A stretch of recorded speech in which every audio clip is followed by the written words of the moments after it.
all want our tshuva to be real.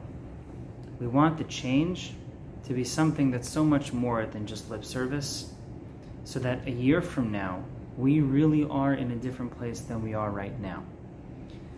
For this to happen, tshuva can't only be something that we engage with our brains.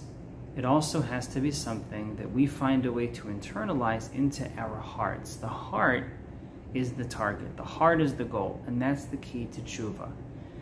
I want to offer a tool for how our tshuva can affect us in the heart. Elul and the Aser Simei Tshuva are the 40-day period leading up to Yom Kippur, when we receive the Luchos Shnios, when the Torah was etched upon the Luchos, Charut al Haluchot.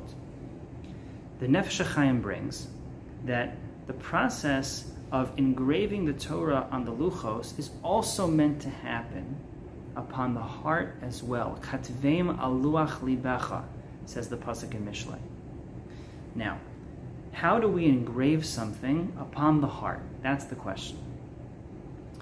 Engraving, we know, happens when you make a charita, you make an engravement upon a stone, and then you go over it, and you come back to it, and you come back to it, and you stay in one spot, and you just deepen that spot many, many times.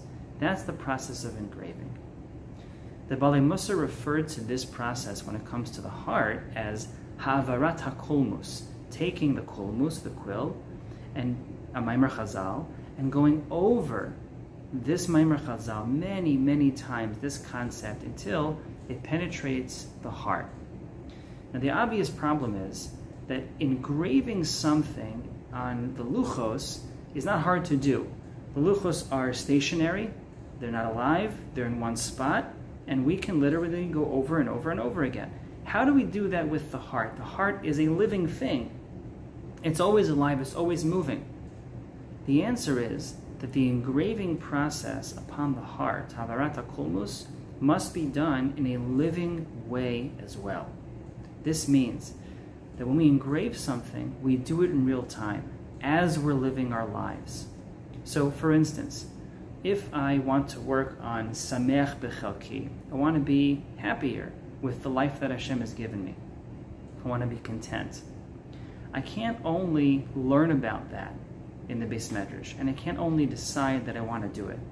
I have to build into my day times when I engrave, when I come back to being Sameach Bechelki, and I come back to it, and I come back to it, when I'm waiting in the line at the store, and when I'm driving in the car, and when I'm with my kids, and when I'm spending time with my spouse, and when I'm in shul, and when I'm with my chavrusa. I have to find times where I pause in order to engrave.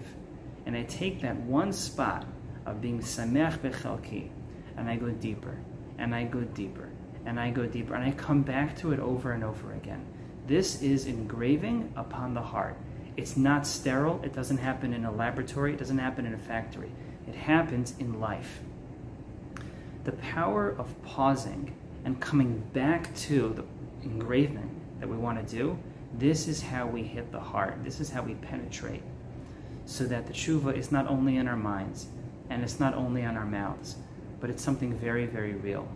We will find that over time, if we are committed to the process of katvei maluach libecha, of taking the Torah and putting it into our hearts, specifically in the area that we want to work, real change will happen over time. It won't happen in a moment, but it will happen. Be'ezrat Hashem, we should all find the discipline. We should all find the will. We should all find the way to engrave the Torah upon our hearts so that tshuva is real for us. Be'ezrat Hashem, if we do that, if we use this tool effectively, we will hopefully see the real change that we seek. Ksiv v'chasima tova.